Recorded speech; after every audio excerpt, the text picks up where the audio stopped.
A wife doesn't confess with words, she confesses with reactions. One glance, one tone, one too perfect calm, and the truth leaks through. Listen carefully because tonight, I'm exposing the 7 reactions no cheating wife can hide, no matter what story she spins. But before we dive in, hit that subscribe button, like this video, and tell me in the comments what city you're watching from. I want to know where the smart men are, the ones who still believe in loyalty, but aren't afraid to face reality. Ready? Let's start with the first reaction, and it's the quietest one. Reaction 1. The nervous stillness. You ever notice how real guilt doesn't make a person loud? It makes them quiet? That's the first shift, the one most men miss. When a wife crosses a line she can't admit, she doesn't start arguing or confessing. She freezes. Her entire world slows down just enough to hide the storm inside. It looks peaceful from the outside. But that calm is rehearsed, like an actress who's already memorized her lines. You'll feel it before you can explain it. The house feels heavier. The silence stretches. She moves slower, speaks softer, even smiles at the right times. But something in her eyes flickers away before it reaches you. Dinner feels like a polite meeting instead of a marriage. She asks about your day but doesn't really listen. When you answer, she nods too quickly, as if she's checking a box. And here's the strange part. She'll seem nicer for a while. More agreeable, less emotional. No complaints, no debates. You'll think, maybe things are finally peaceful. But it's not peace, it's paralysis. She's controlling her reactions because one wrong tone, one too fast breath, might expose the guilt she's trying to bury. Watch her patterns. The woman who used to argue over small things now lets everything slide. You forgot the trash? No problem. You cancelled dinner plans. She smiles and says it's fine. It's not fine. She's emotionally withdrawing, keeping her distance through politeness. That's how women hide guilt. Not with lies, but with silence. And it's in the small details that the truth hides.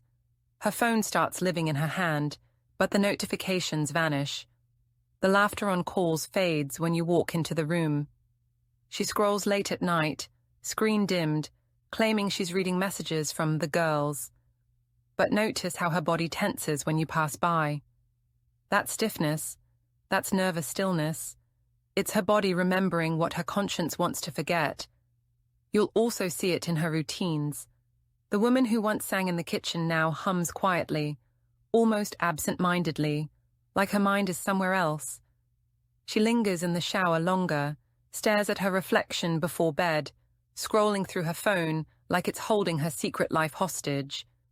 You might even catch her smiling faintly at a text she'll later delete, the kind of smile that doesn't belong to you anymore. And when you ask, "Are you okay?" she'll say, "I'm just tired." That phrase is her new armor. It ends the conversation before it starts. She's not tired. She's terrified of slipping, of showing you what she's done. Men over 50, especially the ones who've seen life's storms, often mistake this quiet for maturity. But no, this is emotional containment, a mask carved out of guilt and fear. It's the silence of someone who knows she's broken something and doesn't know how to glue it back without cutting her hands. So when your home feels too calm, when the peace feels staged, don't breathe relief, breathe awareness, because the stillness isn't comfort, it's confession in disguise. But calm is only the surface. What happens next is sharper, louder, and it's the moment her guilt starts fighting back. Because when silence no longer protects her, she begins to defend her lies. And that's where the second reaction begins. Reaction 2. The defensive echo. At first, you'll think she's just stressed. You'll ask a simple question. "Hey, what time did you get home last night?" And she'll react like you just accused her of a crime. Her tone sharpens, her eyes narrow, and suddenly you're not having a conversation, you're standing trial. That, right there, is the defensive echo, the second reaction that exposes what her words are trying to hide. A faithful woman answers questions. A guilty woman answers emotions. She's not responding to what you said. She's reacting to what she feels you might be thinking. That's why the smallest curiosity sounds like interrogation in her head. Because guilt makes people paranoid. They start hearing suspicion in silence. You'll notice the shift almost overnight. The woman who once told you every detail of her day now over-explains the smallest things. I was just at the store with Megan. Then we grabbed a smoothie. Then she had to stop for gas. So I stayed in the car. It's a monologue of unnecessary detail, rehearsed too perfectly to sound real. And when you stay quiet, she fills the silence even more. Because deep down, she's not convincing you. She's trying to convince herself. Or the opposite happens. She gives you less. Cold, clipped answers that sound like punctuation marks. Where were you? Out. With who? Just people. Each word shorter, sharper, like she's slicing the air between you to keep distance. And here's where it gets messy. She turns defense into offense. If you so much as raise an eyebrow, she throws the spotlight on you. Why are you so controlling? You don't trust me anymore, do you? Suddenly, you're not the calm one asking questions. You're the villain in her new story. That's how guilt flips the narrative. Before you can ask for truth, she makes you apologize for even wanting it. You'll also notice how her reactions follow a strange rhythm. Soft 1 minute, explosive the next. She might snap at you for forgetting milk, then spend the next hour pretending nothing happened. That's not emotion, that's panic. Her mind is juggling two realities, and your questions keep making the worlds collide. Even her friends become part of the act. The same women who used to barely notice you now suddenly defend her. She's just been under pressure, they say, rehearsing her excuses for her. Watch how synchronized their stories sound. Guilt loves consistency, and liars practice in groups. Men make one fatal mistake here. They try to calm her down. They apologize to stop the argument. Don't. When you soothe her guilt, you train her to hide better. Silence her panic with facts, not comfort. Say less, observe more. Because every defensive explosion leaves a clue behind, a tone, a word, a slip in her timeline. Here's the harsh truth. Defensiveness isn't anger. It's fear of exposure dressed as outrage. She's not protecting herself from you. She's protecting her secret from your intuition. But what happens when guilt gets tired of fighting? When she realizes she can't win the argument, so she starts withdrawing completely? That's when the silence returns, colder than before. And it's no longer nervous stillness. It's emotional extinction. Reaction 3, the cold mirror. There's a moment when you look at her and realize she's still there, but she's not with you. The warmth is gone. The spark is gone. Even the small chaos of love is gone. What's left is a version of her that's polite, calm, and disturbingly controlled. This is the third reaction, the cold mirror, where she starts reflecting your tone just enough to appear normal. But every gesture feels rehearsed. She doesn't argue anymore. She doesn't tease. She doesn't light up when you walk into the room. Instead, she mirrors your words like an echo chamber with no emotion. You tell a story from work. She nods, half smiles, says, "That's nice." You laugh. She copies the sound, but her eyes stay blank. She's mimicking connection, not feeling it. And the reason is simple. When guilt becomes too heavy, she hides behind imitation. By copying your calmness, she avoids revealing the turbulence inside her. It's psychological camouflage. She knows any real emotion might give her away. So she performs the role of good wife the way an actress performs a line she no longer believes. You'll notice the texture of your conversations change. They become transactional, polite, efficient, empty. She asks about your day, but only to avoid silence. You thank her for dinner. She nods without meeting your eyes. Her body is near you, but her attention is somewhere else, always half a second delayed. There's also a strange politeness that creeps in. Too formal for love, too careful for comfort. Thank you for helping. "You're right. I understand." These sound kind, but they're mechanical. That's not partnership, it's performance. It's how a woman keeps peace while her conscience screams for escape. Then come the little inconsistencies, the signs of a double life quietly bleeding through the mask. Her phone lights up, she turns it face down. You ask who it is, she shrugs. Just someone from work. The same someone who keeps messaging after midnight. She leaves the room to check laundry, but stays gone long enough for a quick call. When she returns, she's all composure again, perfectly calm, like she just stepped out of a scene she hopes you'll never see. Even her gestures start feeling foreign. When she touches you, it's out of routine, not desire. The hug lingers just long enough to be believable. The kiss lands but doesn't connect. And when you pull back, she looks at you as if trying to remember what she's supposed to feel.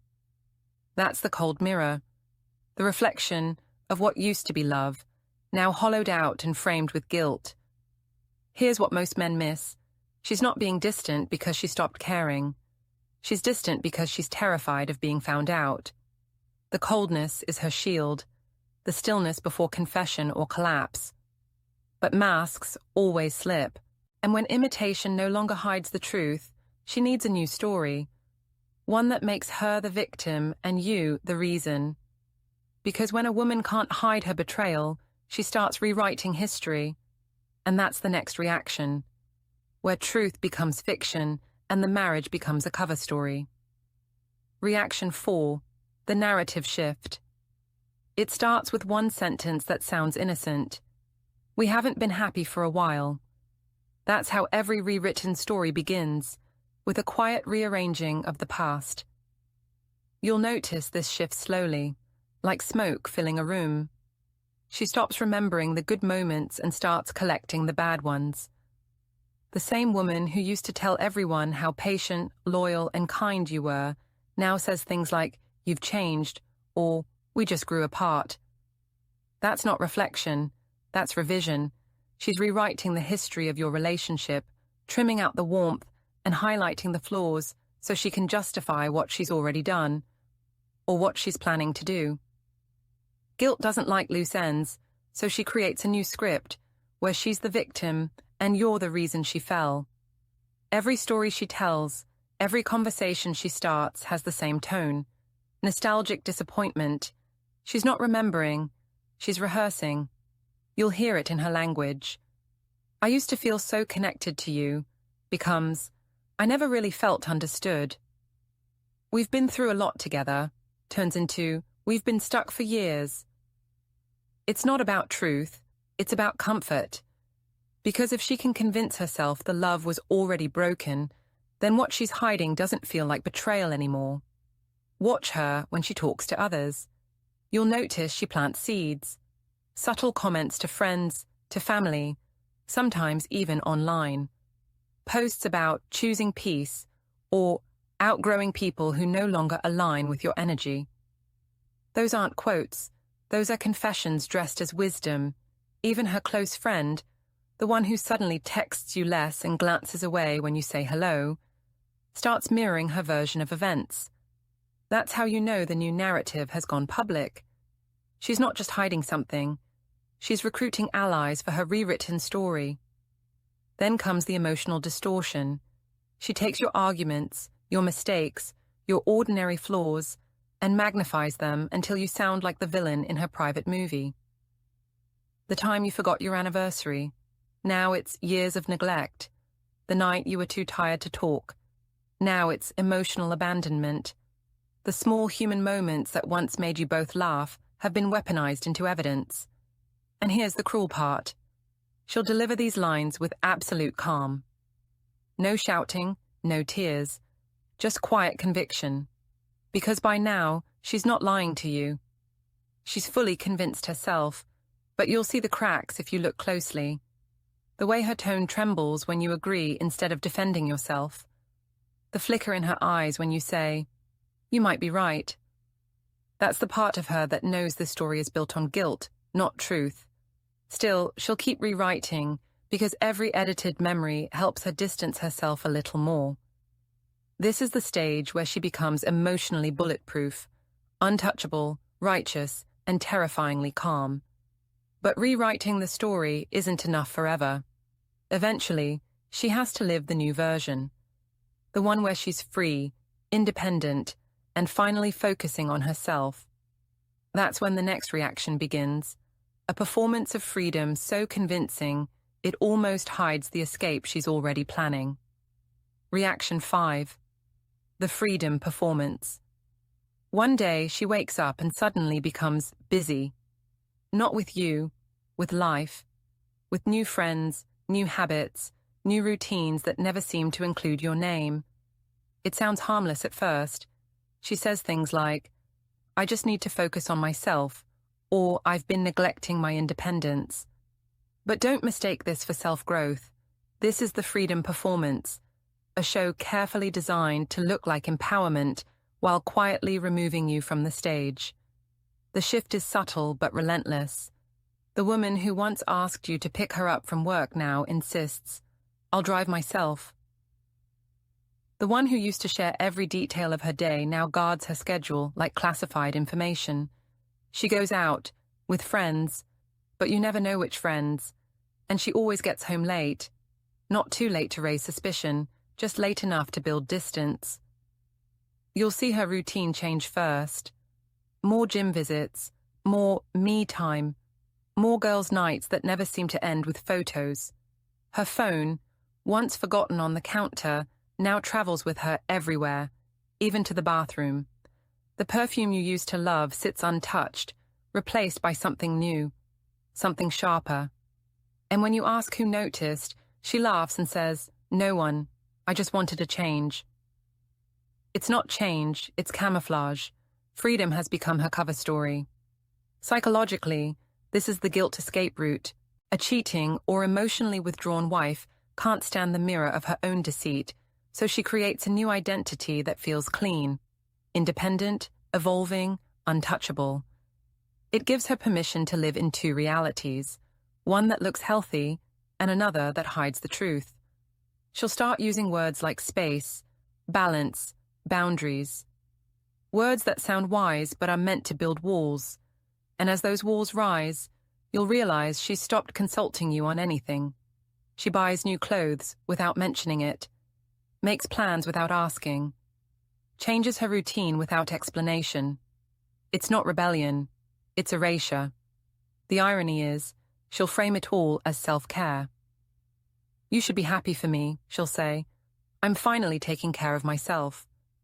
And because you love her, you'll try to believe it. You'll even encourage her, thinking you're supporting her confidence. But behind that smile is an entirely different agenda. She's training herself to live without you. Even her tone changes. She talks like a motivational speaker, quoting advice posts, repeating phrases like, "I need to protect my energy." What she's really protecting is her secret. Each word is armor, a way to justify emotional distance while appearing enlightened. The performance works because it's believable. To everyone else, she looks like a woman reclaiming her strength. Only you can feel that something's off. The warmth is gone, replaced by a kind of polished indifference. And when you finally ask, "Are you pulling away from me?" she'll tilt her head, give that calm smile and say, "You're imagining things. I just want to grow." But growth doesn't hide. Growth includes. What you're seeing isn't evolution, it's evacuation. Still, this act can't last forever, because no one can wear the mask of freedom without cracks forming underneath. And when guilt starts leaking through those cracks, she'll try something even more dangerous. She'll turn guilt into kindness. Reaction 6, the guilt kindness. It always catches men off guard. The sudden sweetness after weeks of distance. She starts cooking your favorite meals again, compliments your shirt, laughs at your old jokes like she's rediscovered you. For a moment, it feels like the woman you knew is back. You breathe easier, thinking the storm has passed. But what you're feeling isn't reconciliation, it's compensation. This is the 6th reaction, the guilt kindness. When guilt grows too loud to hide, it tries to balance itself with gestures. A cheating or emotionally detached wife knows she's crossed a line, so she overcorrects. She gives more affection, not because she wants to, but because she needs to prove, to herself, that she's still a good person. It's an emotional disguise, a burst of warmth meant to erase the evidence of betrayal. You'll recognize it by the timing. The affection comes out of nowhere and fades just as fast. She's been distant for days, then suddenly she's making you breakfast, sending cute messages, holding your hand on the couch. It feels healing, but it's hollow. The kindness doesn't grow. It flickers like a dying candle. Because guilt-fueled affection isn't sustainable. It's an act of panic. Watch how she behaves when you respond positively. If you hug her tighter, she stiffens for half a second. If you tell her how much you missed this, her eyes dart away, just for a moment. Guilt can't hold eye contact for long. It's not that she doesn't want to feel close to you. It's that closeness reminds her what she's ruined. Even her tone gives her away. She speaks softly, almost rehearsed, avoiding real conversation. Every sentence sounds safe, polite, kind, shallow. I just want us to be okay. I know I've been distant lately. Let's not fight anymore. It all sounds reasonable, but none of it comes with depth. She's managing guilt, not building love. And there's always a performance layer. The Instagram-worthy version of affection. Suddenly, she's posting couple photos again, captions about love through challenges, or tagging you in some motivational quote about forgiveness. Don't be fooled. That's not affection. That's reputation management. She's not reconnecting with you.